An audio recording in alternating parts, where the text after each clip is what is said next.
Assalamualaikum warahmatullahi wabarakatuh. Alhamdulillah nahmaduhu wa nasta'inu wa nastaghfiruh wa na'udzu billahi min shururi anfusina wa min sayyiati a'malina. May yahdihillahu fala mudilla lahu wa may yudlil fala hadiyalah. Asyhadu an la ilaha illallah wahdahu la syarika lah wa asyhadu anna Muhammadan abduhu wa rasuluh. Allahumma salli wa sallim wa barik ala hadzal nabiyil karim wa ala alihi wa sahbihi ajmain. Bapak-bapak pengurus masjid yang saya hormati, alim ulama, tokoh masyarakat, cerdik pandai, bapak ibu, orang tua saya yang saya muliakan, hadirin hadirat yang semoga kita semua senantiasa dirahmati oleh Allah. Kembali kita bersyukur kepada Allah dengan mengucapkan alhamdulillahirabbil alamin. Allah berikan Bapak Ibu kekuatan iman walaupun mungkin fisik sakit, tetapi karena keimanan yang diberikan Allah tetap bisa hadir di masjid ini. Semoga apa-apa yang Bapak Ibu lakukan ini dibalas Allah dengan pahala yang berlipat ganda. Amin ya rabbal alamin. Bersolawat kita kepada Rasulullah SAW dengan ucapan Allahumma salli ala Sayyidina Muhammad wa ala alihi wasallam. Semoga dengan banyak kita bersolawat kita mendapatkan syafaat di yaumil akhir kelak. Melanjutkan kajian kita dalam bilik cinta Rasulullah, Sirah Nabawi karya Dr. Nizar Al-Abasa. Setelah meninggalnya Ummul Mukminin Khadijah, Rasulullah sebetulnya memilih untuk tidak menikah lagi. Itu pada awalnya, karena terpukul betul Rasulullah atas meninggalnya Ummul Mukminin Khadijah. Cuman karena anak kecil-kecil 6 orang, Pak. Anak Rasulullah itu ada Zainab, Ruqayyah, Ummu Kulsum, Qasim, Abdullah, Fatimah. Jadi Rasulullah sibuk berdakwah, tidak ada yang jaga anak-anak ini. Tidak ada yang mengasuhnya, menentukan makannya. Akhirnya ada seorang perempuan yang bernama Qaulah binti Hakim. Dibujuknya lah Rasulullah ini, Pak. Ya Rasulullah, menikahlah lagi. Kasihan anak kecil-kecil, tidak ada yang menjaganya. Jadi itu ya Bu, bagaimana Rasulullah itu sangat-sangat mencintai Ummul Mukminin Khadijah. Jadi Rasulullah awalnya tidak mau, dibujuk oleh Qaulah binti Hakim. Akhirnya Rasulullah mengatakan, siapa yang menikah dengan aku selanjutnya kira-kira? Akhirnya Qaulah binti Hakim memajukan yang kedua. Ini istri Rasulullah yang kedua. Siapa namanya Bu? Saudah binti Zam'ah. Dan bukan perempuan muda Bu, umur 65 tahun saat itu. Nah, jadi jangan dikira Rasulullah itu menikah karena hawa nafsunya. Nenek Bu, istri Rasulullah yang kedua. Kalau orang banyak sekarang disalah artikan ya Pak. Poligami itu kan boleh dalam Islam, ada ayatnya. Aku ingin ikut sunnah Rasulullah. Kalau ingin ikut sunnah berarti istri kedua nenek maunya Pak. Nah, dikasih betul dia nenek nolak lah nanti Pak kan. Dia mulai yang muda. Sementara kalau ikut sunnah Rasulullah istri keduanya nenek Pak. Dan apalagi Rasulullah tidak pernah poligami selama Ummul Mukminin Khadijah masih hidup. Jadi kalau ikut sunnah tunggu istri meninggal dulu, panjang-panjang lah doa itu buruk minta jadinya Pak. Jadi apakah poligami itu dilarang? Berdosa kita kalau kita bilang dilarang. Memang itu dibolehkan, cuman jangan difitnah Rasulullah. Maksudnya itu Pak, jangan dibawa-bawa Rasulullah ini. Saya ikut sunnah, tiba yang macam-macam itu diikutnya Pak, yang lain sholat jamaah tidak mau, sedekah tidak mau, itu aja mau diikutnya. Menikah Rasulullah dengan Saudah binti Zam'ah dikarenakan apa? Rasa simpati Rasulullah terhadap perjuangan suaminya dan Saudah ini Pak. Waktu berhijrah sudah merasakan pahitnya. Nama suaminya Sakran, meninggal di tempat hijrah. Kemudian keluarganya membencinya, dinaikkan Rasulullah derajatnya. Nah, jadi Tidak selamanya Rasulullah itu menikah karena selera. Jadi lebih untuk membantu menaikkan derajat Saudah binti Zam'ah dan terpandang di keluarga. Jadi tidak ada yang bisa menganggap remeh dia, karena suami dari Saudah ini bukan sembarangan orang. Dan tujuan Rasulullah itu apa lagi, Bu? Melunakkan hati keluarganya. Jadi tujuan mulia sehingga Saudah ini naik derajatnya, keluarganya pun melunak hatinya. Jadi cara pernikahan seperti ini banyak juga terjadi sekarang, Bu, ya. Orang nggak senang sama suku ini menikah dia, Pak. Akhirnya macam famili sudah jadi.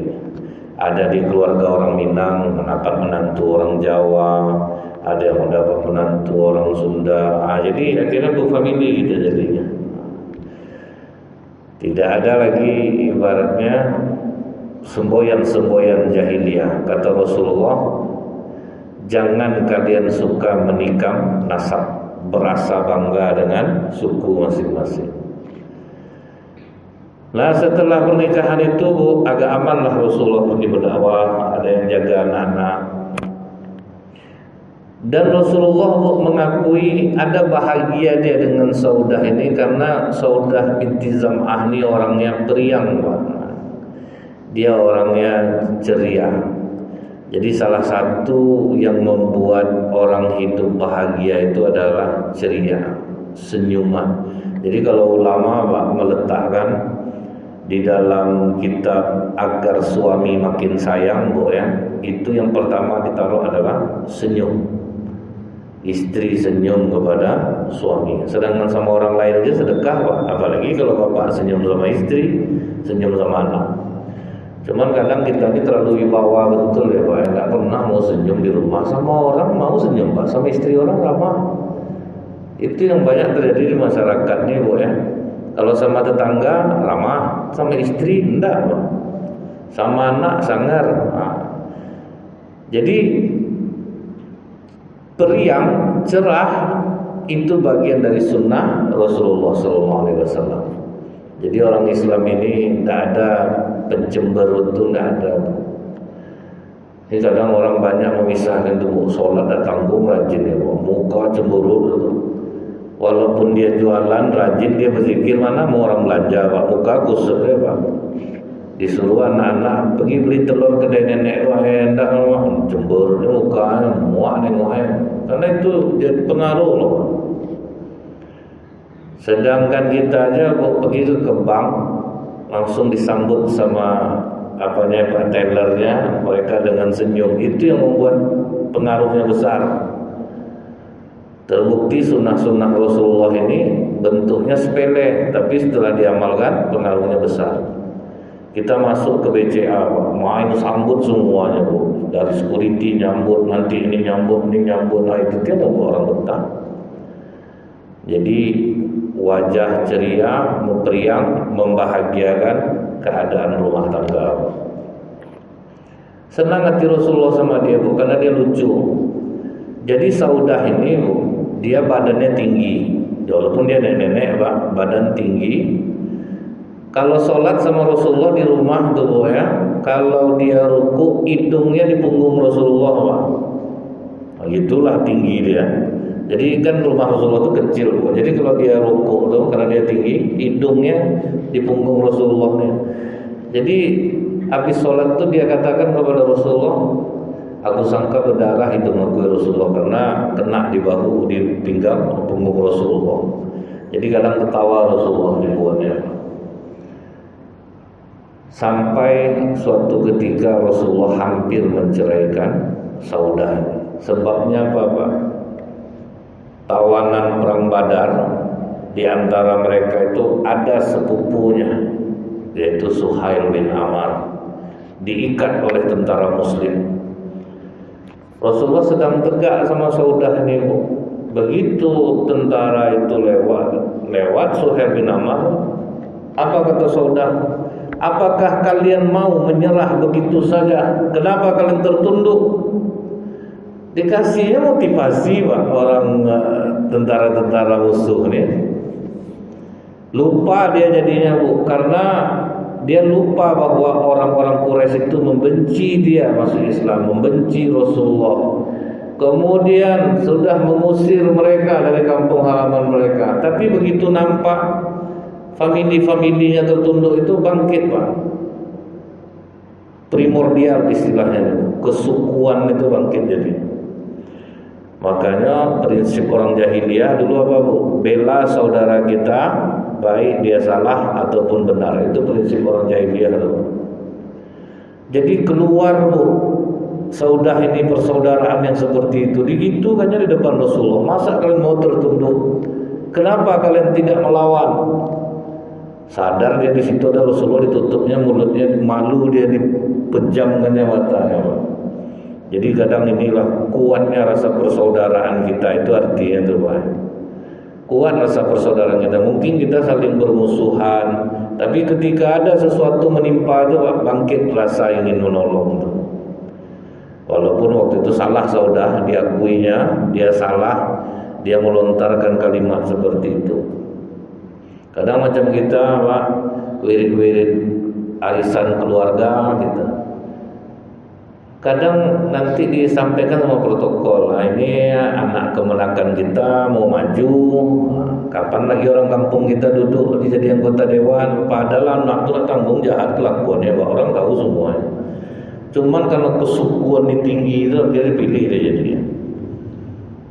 Nah, jadi saya sering tuh hadir kan di arisan-arisan keluarga gitu.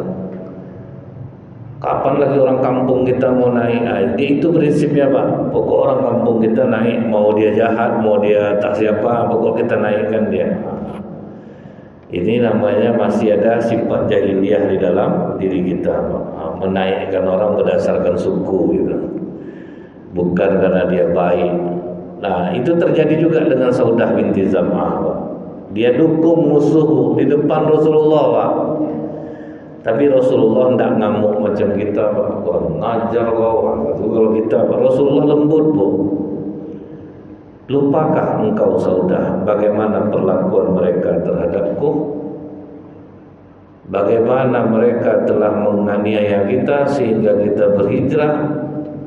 Maafkan aku ya Rasulullah, terlepas mulut aku dari, karena aku melihat Suhail bin Amr diikat seperti itu. Tenang Saudah, kami tidak akan menyakiti tawanan ini. Kata Rasulullah, longgarkan semua ikatannya. Nah, dilonggarkan oleh Rasulullah. Disitulah Rasulullah ingin menceraikan Saudah. Kata Saudah, izinkan aku mengabdi kepadamu ya Rasulullah sampai akhir hayatku. Jangan ceraikan aku. Nah, mohon dia Rasulullah untuk tidak diceraikan. Karena kata-kata Saudah itu memang membahayakan gitu Pak. Akhirnya tetap dia bersama Rasulullah hingga akhir hayat. Nah, Saudah binti Zam'ah ini Bu ya, di akhir masa tuanya itu barulah dikatakannya ke Rasulullah, bagilah bahagianku, maksudnya tidurku, bagilah sekarang kepada Ummul Mukminin Aisyah. Nah, barulah Bu sama Ummul Mukminin Aisyah Pak. Jadi Ummul Mukminin Aisyah itu dipinang umur 6 tahun, ditunggu dia. Nah, ditunggu dulu baru Rasulullah bersanding tidur dengan Ummul Mukminin Aisyah. Datang orang sekarang Bu selalu mengatakan pedofil Rasulullah itu ternyata anak-anak dinikahinya. Ingat Bu ya, di masa itu tidak ada satupun orang Quraisy yang menjadikan isu ini untuk melemahkan Rasulullah. Artinya apa? Itu hal yang biasa Bu, menikah umur 11, 9. Kalau enggak Pak, pasti orang-orang Quraisy itu dijadikannya senjata. Tapi tidak ada pada masa itu Bu yang menjelekkan Rasulullah menikah itu. Karena di masyarakat itu hal yang biasa. Kita sekarang ini baru yang menganggap seperti itu. Kita samakan zaman kita dengan zaman pada waktu itu. Mana ada satupun orang Quraisy Bu yang menjadikan ini sebagai senjata, menjelek-jelekkan Rasulullah ke orang, nikah sama anak kecil, nikah sama, enggak ada Pak. Orang-orang sekarang nih yang berani ngomong macam itu. Nah, kemudian apa Bu? Rasulullah SAW begitu menikah dengan Ummul Mukminin Aisyah ini, Rasulullah memberikan metode pendampingan karena dia tahu Ummul Mukminin Aisyah ini masih kecil, diperlakukan Rasulullah sangat istimewa, Pak. Sangat istimewa ini maksudnya apa, Bu? Kadang dibawa ya kawan-kawannya main ke rumah, main ale-ale ini, Bu ya. Mau bawa ada kuda-kuda terbang, ada apa. Jadi disinilah kita tahu, kalau sesuatu itu untuk permainan, walaupun seperti makhluk yang bernyawa, tidak ada menjadi masalah. Permainan Ummul Mukminin Aisyah itu apa namanya? Boneka perempuan, berarti kan bentuk, Pak. Jadi sesuatu yang bukan untuk disembah, hanya untuk mainan, judulnya untuk mainan, tidak ada masalah. Ini kadang sampai saking kuatnya, Pak ya, foto bapaknya dipotongnya kepala di rumah. Nah, boleh ada foto rumah sehingga malaikat, itu ngerinya, Bu. Sampai bapaknya bilang jauh-jauh aku kuliah kan kau agama, pulang jadi macam ini. Kalau digergajinya kursi jati mamanya ada gambar burung, Pak. Nggak boleh ada makhluk bernyawa. Dia nggak tahu gunanya itu apa gitu. Gergaji jadi anak pelawan sama orang tuanya, dia foto bapak mama, foto keluarga dipotong kepala semuanya, Pak. Jadi tidak boleh ada gambar, ngeri, Bu. Kalau dia buat sempit agama ini, sempit dia jadinya. Permainan Ummul Mukminin Aisyah, gajah-gajahan, itu memang ada riwayatnya, Pak. Boneka perempuan, kuda pakai sayap.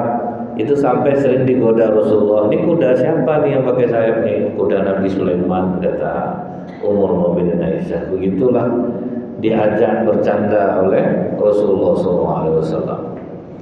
Nah kemudian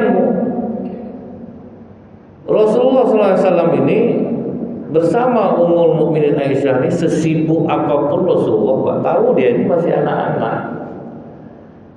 Jadi diajaknya baju lari dalam baju lari, begitulah romantisnya Rasulullah tuh. Di tengah kesibukan masih sempat sayang-sayang sama istri. Baju lari kalah Rasulullah, udah tanggung bangganya Ummul Mukminin Aisyah, diejek-ejeknya Rasulullah. Aku menang. Sudah tuh beberapa tahun kemudian diajak Rasulullah ulang balik. Dulu aku kalah, coba sekali lagi. Menang Rasulullah ngejek, Pak.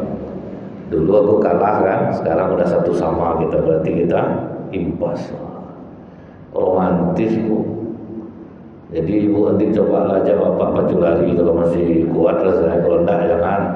Nanti pada patah bunyi-bunyi itu bilang nanti. Rasulullah tuh, Bu ya, jadi tidak ada Rasulullah itu menekankan kepada Ummul Mukminin Aisyah, kau tidak boleh ketawa besar-besar. Jadi Rasulullah itu sesuaikannya umurnya, Pak. Anak kecil ketawanya besar, dibiarkan Rasulullah. Dia berteriak-teriak, dibiarkan oleh Rasulullah. Dibantahnya Rasulullah, tidak pernah Rasulullah tutup mulutnya, Pak. Tidak pernah sekali Rasulullah menutup mulutnya. Artinya apa, Bu? Apapun kekurangan istri, suami itu tahu kadarnya, latar belakang pendidikannya, umurnya, orang tuanya mengajar seperti apa. Cuma Abu Bakar yang sering malu dibuatnya, Pak, sama istrinya, Bu. Jangan macam itu, Aisyah, kau istri Rasul, masa kau seperti itu? Nah, Rasulullah tidak ada, Bu. Sekarang ini ustaz yang banyak malu-malu kalau istrinya buat perangai macam itu, Pak. Malu suami ustaz macam itu. Tak ada, Bu. Rasulullah tu Aisyah teriak-teriak, tak ada malu, kecuali melanggar syariat agama. Tapi kalau masih Rasulullah yang dibantah-bantahnya, Bu, Rasulullah maklum, Pak, dia masih kecil. Teriak-teriak, apa kata Aisyah, kadang kawan aku datang ke rumah, begitu nengok Rasulullah masuk, lari dia keluar. Dipanggil Rasulullah balik, main balik. Oh, dikasihnya ke lapangan untuk bermain. Ini 3 tahun belakang baru hijrah, baru ya, itu nak tanggung sangat di rumah tuh, Pak. Mama nih nonton sinetron aja, sholat. Terkejut istrinya. Bagus suami aku ini tak sembahyang dulu lagi, tak macam ini. Betul keadaannya. Anak-anak jadi takut dibuangnya di rumah. Sesuaikan dengan umurnya. Ini kata istilah Rasulullah tuh, ya. Dengan metode pendampingan, anak-anak ini akan menjadi orang-orang yang cerdas. Nah, sekali waktu ya, Ummul Mukminin Aisyah ini pernah dia marah kepada Rasulullah. Sampai dia ngomong apa ke Rasulullah, sepertinya Allah tuh mengikuti keinginan kau aja ya Rasulullah. Sampai gitu. Begitu aja Rasulullah. Ingin kau aja yang mau didengar Allah tuh nampaknya. Tapi Rasulullah menyimpan kalimat itu untuk suatu saat diterangkan kembali kepada Aisyah. Itu namanya metode pendampingan, Bu. Tidak dijelaskan pada saat itu, tunggu dulu. Pas umurnya nanti baru dijelaskan. Nah, artinya apa, Bu? Saling memahami itu sangat perlu, Pak, dalam rumah tangga. Saya sangka dulu, Bu, ya, yang banyak bercerai itu orang-orang baru nikah. Rupa sekarang, Pak, trennya baru, Pak, atu-atu banyak yang bercerai, Pak. Udah tua-tua baru mau bercerai ini, Bu. Dia kasihan nengoknya, Bu. Apa sebabnya itu? Karena ternyata apa, Bu, ya, dulu kalau orang-orang masih berumah tangga baru, kira rupanya masalah yang dipendam, tidak dibicarakan, Pak. Meledaknya udah usia 65. Saya, Bu, mendamaikan nenek-nenek bertengkar sama atu-atu, macam ABG bertengkarnya, Pak. Abang tuh ya, sampai aku dijelek-jelekkan sama keluarga abang dari muda dulu lagi, dari awal kita nikah. Rupa masalah yang disimpan-simpan, Pak.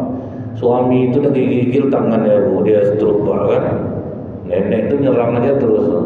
Bapak tuh jawab ngegretek dia, Pak. Nenek itu, Bu, ya, bahasanya bagus, Bu, dia orang kerja mungkin dulu. Jadi saya bilang, atuk sama neneknya apa juga mau dipikirkan lagi. Cucu udah ada.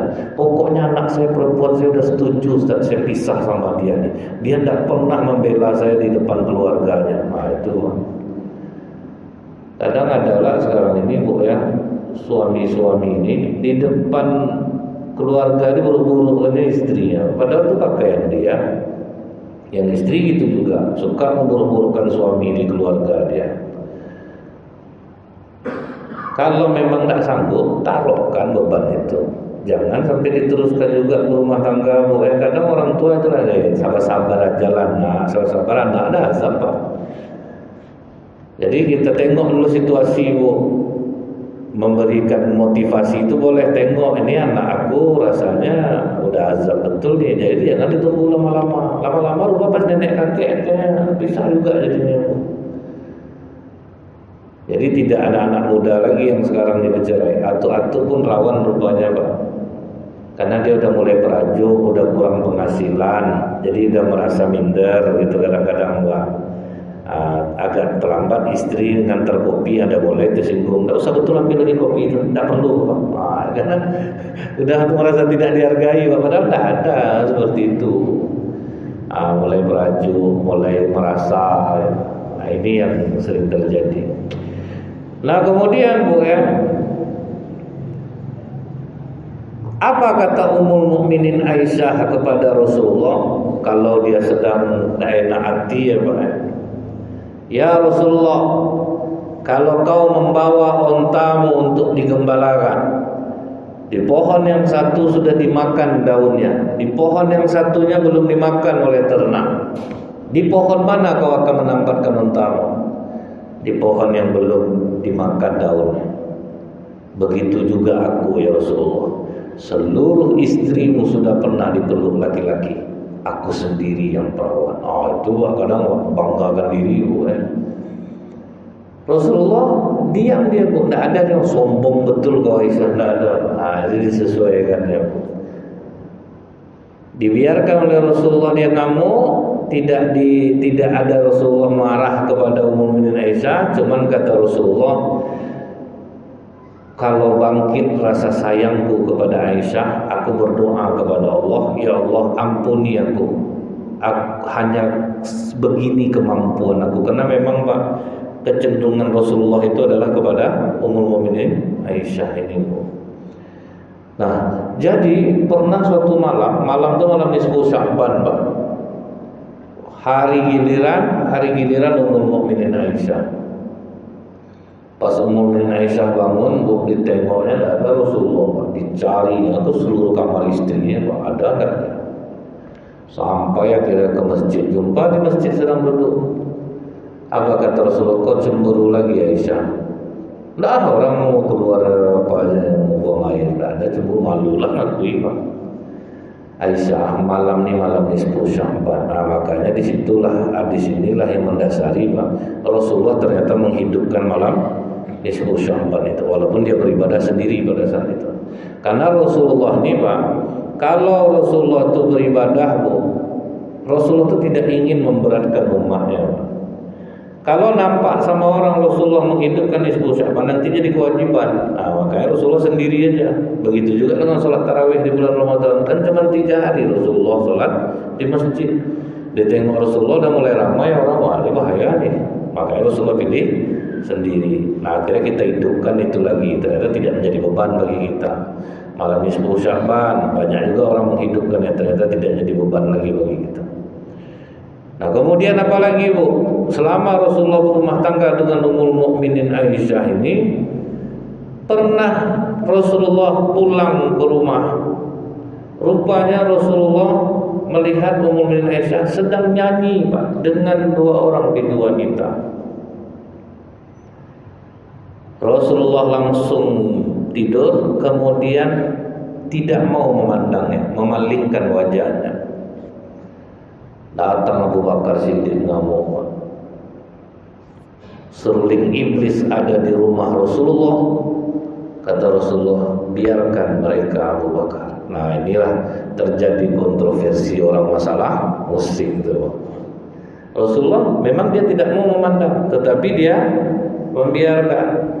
Nah, makanya Bu, kalau misalnya lagu itu mendatangkan kemudaratan, keburukan, bisa hukumnya menjadi haram. Tapi kalau lagu itu isinya mengandung kebaikan, maka ini bisa menjadi lahan dakwah juga. Nah, ini yang kalau Ustaz Somad, yang hal seperti ini yang dipilihnya. Karena lagu ini bisa makruh, bisa haram. Misalnya bapak dengar lagu-lagu P.Ramlee itu, ingat bapak mantan bapak dulu, jadi haram dia Pak. Terpandang neneknya dengan macam ini, dia jadinya, aku ingat dulu tuh waktu lagu ini itu tuh jadi haram lagu ini Pak. Ibu memutar lagu lama-lama, ingat ibu kawan waktu SMA dulu, muak dia dengan suami, apa lah nikah sama dia. Kalau itu jadi haram jadi Pak. Jadi balik lagi dia kalau misalnya lagu itu menjadi media dakwah, dia tidak menjadi haram. Kalau misalnya lagu itu mengandung keburukan, dia bisa menjadi haram. Itulah hukum musik kira-kira. Tapi ada juga yang langsung mematah teguhkan Pak, apapun musik haram. Sampai jadi imam pun tak berirama ya Pak. Bismillahirrahmanirrahim. Alhamdulillahirabbil alamin. Ar-Rahmanir-Rahim. Macam itu Pak imamnya. Karena terlalu sempit. Sampai itu tak berirama. Handphonenya pakai suara, Bu, direkam suaranya, woi handphone bunyi, gitu, ada boleh kayak musik. Hampa betul itu, Pak, terlalu sempit betul, Bu. Ketemu saya sama imam yang itu tuh, tidak bersuara, makan harus pakai tangan, sampai makan sup pakai tangan, lantah lah kata saya, kalau tidak menggelegak tangan dia. Rasulullah tidak ada makan pakai sendok, makanlah pakai tangan. Paksa lama makan mie pakai tangan, apa semua pakai tangan, itu terlalu sempit. Nah, Rasulullah membiarkan saja waktu itu, walaupun Rasulullah tidak mau memandang, tapi Rasulullah katakan biarkan mereka Abu Bakar. Nah, sampai kadang Bu ya, Ummul Mukminin Aisyah itu berkomplot dengan istri-istri Rasulullah yang lain, Pak.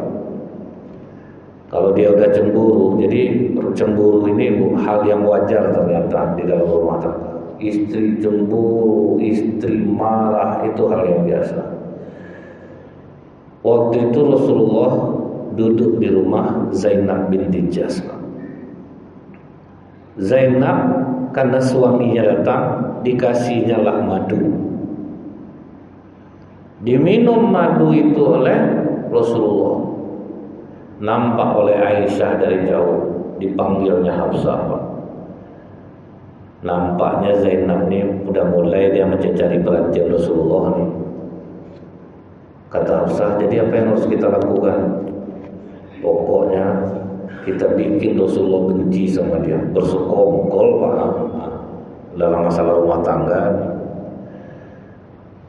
Begitu Rasulullah selesai dari rumah Zainab, singgah di rumah Hafsah, Bu. Hafsah langsung menutup hidungnya, Pak. Kok busuk buat kau ya Rasulullah? Terkejut Rasulullah dibilang busuk. Karena Rasulullah itu tidak ada hari tanpa wangi gitu. Rasulullah itu suka memakai parfum. Tetapi pengakuan sahabat, Pak, tanpa parfum pun bila Rasulullah memegang kepala anak kecil itu wanginya berhari-hari. Jadi Rasulullah memang suka parfum. Tetapi tanpa memakai parfum, keringat Rasulullah aja, Bu, apa kata para sahabat? Kalau kena matahari itu macam mutiara dia, wangi. Sampai ada sahabat yang mengumpulkan keringat Rasulullah itu untuk dijadikan parfum. Kenapa Rasulullah tetap dia memakai parfum? Supaya umatnya jangan meniru beliau pula, karena beliau tanpa parfum harum, Pak. Sampai kata Umar bin Khattab, 1/3 hartamu habis untuk membeli wewangian, itu bukanlah pemborosan. Masuk masjid wangi, tapi ingat wanginya jangan pula yang menjolok, Pak. Kadang orang pakai parfum bersin-bersin orang di sebelah, menganiaya orang lah dia apa bau parfumnya itu. Dia ngomong-ngomong aja. Perempuan yang soft tidak boleh terlalu keluar. Ini kadang tak berparfum masuk ruang AC, sepait-pait pun badannya, Pak, penuh. Masjid itu dibuatnya kalau orang bau masuk masjid. Makanya kata Rasulullah, malaikat rahmat tidak akan masuk ke masjid membuat mereka terganggu dengan pembauan. Jadi umat Islam ini bersih, harum, tidak boleh kotor. Nah, Rasulullah mau masuk ke rumah siwa, napas saja wangi gitu, wangi, baju wangi, badan wangi. Tiba-tiba disebut busuk, Pak. Apa nak ngedrop Rasulullah ini ya? Kok busuk wahai Rasulullah? Bau magafir. Magafir itu, Bu, kalau kita ini bunga kentut tuh, Pak, daun yang ditumpuk, busuk baunya. Anak-anak kecil sering main dulu tuh. Disebut busuk tuh langsung terpukul Rasulullah. Masa dia busuk atau besar? Iya ya Rasulullah. Dari mana kau tadi? Dari rumah Zainab. Minum pula di situ. Iya, tadi ada dikasihnya madu basi mungkin dikasihnya. Oh gitu, ngeri ya, Bu ya. Kalau menurut kita, istri macam apa lah ini. Jadi ini di sini kita tahu jadinya, bahwa Rasulullah tidak mempermasalahkan masalah itu gitu. Kita aja sekarang nih istri macam apa lah, macam ini yang jahat betul sama suami, enggak, biasa. Setelah itu, Pak, masuklah Rasulullah ke rumah Aisyah. Aisyah dan nutup hidung pula. Kok busuk oleh Rasulullah? Jadi yakin Rasulullah jadi yang berarti busuk. Masa iya Aisyah? Tadi Hafsah ngomong gitu juga. Iya Rasulullah, kau magafir. Akhirnya terucap dari mulut Rasulullah, mulai hari ini meminum madu hukumnya haram. Takutlah tukang madu baca hadis ini, Pak. Haram madu ini. Dia harus tahu kita asbabul nuzul hadis itu. Apa yang menyebabkan turunnya hadis itu? Asbabun nuzul Quran. Apa yang menyebabkan Al-Quran itu turunnya itu? Jadi tidak bisa sembarangan juga, Pak. Sama dengan gini, Bu, banyak orang takut begitu mendengar daging tidak boleh disimpan di rumah selama 3 hari. Akhirnya makannya selama 3 hari itu. Apa nak stroke hari keempat dibuatnya, dihabis kan ya. Tak boleh simpan. Asbabul nuzul hadis itu apa, Pak? Waktu itu musim paceklik, orang banyak kelaparan. Rasul ingin orang Islam jangan nyimpan daging. Bagikan. Pas tahun depannya sahabat bertanya, apakah kisah kita masih macam tahun kemarin ya Rasulullah? Tidak boleh menyimpan daging. Kata Rasulullah, tahun ini boleh. Jadi kalau tidak musim paceklik, orang tidak kelaparan, boleh menyimpan daging. Jadi tahu kita, oh ini karena ini karena ini. Begitu juga Rasulullah mengatakan minum madu hukumnya haram. Setelah dia busuk meminum madu di rumah Zainab, marah Allah ke Rasulullah, Pak. Diturunkan Allah lah surat At-Tahrim ayat 1. Ya ayuhan nabiyyu lima tuharrimu ma ahallallahu lak. Hai Nabi, mengapa engkau mengharamkan yang aku halalkan? Allah. Jadi surah At-Tahrim itu Allah marah sama Rasulullah sama istrinya, itu semua tuh Pak. Itu asbabun nuzul turunnya surat At-Tahrim ayat 1 sampai selesai itu. Kan marah Allah tuh. Sampai yang kedua dikasih tahu Allah bahwa dipersekongkol antara ini sama ini. Dipanggil Rasulullah dua-duanya. Kalian cemburu sama Zainab sampai kena bilang bomba dan aku pada kafir. Apa kata Usama? Usama nggak ada ikut doa Aisyah macam tadi. Yang apa Usama tuduhan lah Pak. Pokok kalian berdua minta maaf kalian ke rumah Zainab. Suruh minta maaf. Itu ayat surah At-Tahrim itu untuk sampai diceritakan oleh Allah. Dulu ada istri Nabi durhaka, yaitu istri Nabi Nuh, istri Nabi Lut. Jadi untuk surah At-Tahrim itu pokoknya Allah marah ke istri Rasulullah. Malah disuruh, kau ceraikan aku ganti dengan yang perawan. Sampai gitu loh ayat surah At-Tahrim itu. Akhirnya mereka semua minta maaf kepada Zainab atas kesalahan itu gitu. Jadi cemburu yang menurut kita ini berbahaya, ternyata bagi Rasulullah itu hal yang biasa. Pernah sampai ya, Rasulullah membawa makanan dari rumah Ummu Salamah. Dia bawa makanan, tahu Indonesia tamu sedang ramai Pak. Dipukul Aisyah piring itu buang besar, orang ramai. Apa kata Rasulullah kepada tamunya? Kalian jangan takut, biasa ibu kalian sedang cemburu. Bayangkan tuh Pak, sempat kita tuh tidak ada otak loh ya. Kau udah berapa kali aku bilang ya, abang nih ustad nih ya. Saya sejak saat itu lah Pak mengatakan kepada bapak kena amuk sama istri, jangan malu. Rasulullah pun mengalami hal itu Pak. Tidak ada yang ditutupi. Datang orang bilang ustaz tuh aib Rasulullah, tidak ada yang ditutupi oleh Rasulullah. Bukan aib bagi Rasulullah tuh. Supaya para suami tahu, begitulah pengertian Rasulullah kepada istri. Tidak marah Rasulullah Bu. Cuma Rasulullah bilang sama Ummul Mukminin Aisyah apa Bu? Tolong diganti balik piringnya Aisyah. Disuruh ganti piring aja Pak. Tidak ada harus maju kau pergi dulu dari rumah nih, kurang ngajar di depan kawan-kawan abang, kau gini kan abang, enggak ada. Nah itulah Rasulullah kepada Ummul Mukminin Aisyah. Sampai suatu ketika Bu, istri-istri Rasulullah yang lain ngamuk Pak kepada Aisyah. Karena apa Bu?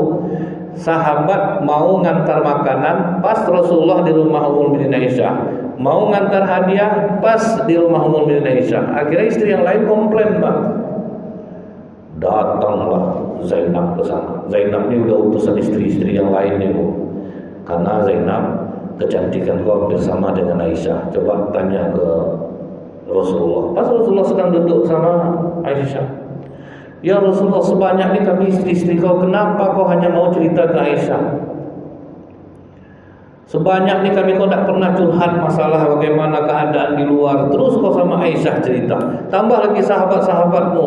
Pas di rumah Aisyah baru mereka ngantar makanan, ngantar hadiah. Akhirnya Ummul Mukminin Aisyah diam aja Pak. Diperhatikannya mata Rasulullah selama Zainab ngamuk tuh. Akhirnya kata Rasulullah, hajar sah. Langsung dijawab sama Aisyah. Pas dijawab oleh Ummul Mukminin Aisyah, terdiam Zainab. Apa kata Rasulullah? Itulah yang membedakan dia dari kalian. Kecerdasan Aisyah. Dan perlu kalian ketahui kata Rasulullah, ayat hanya turun ketika aku berada di rumah Aisyah. Itu kelebihan Ummul Mukminin Aisyah. Di istri lain tidak ada turun wahyu. Tapi kalau ada di rumah Ummul Mukminin Aisyah sering turun wahyu. Akhirnya istri-istri yang lain mengakui keunggulan Aisyah. Mudah-mudahan ini bermanfaat. Insyaallah kita sambung kembali. Subhanakallahumma bihamdika asyhadu an la ilaha illa anta astaghfiruka wa atubu ilaik. Assalamualaikum warahmatullahi wabarakatuh.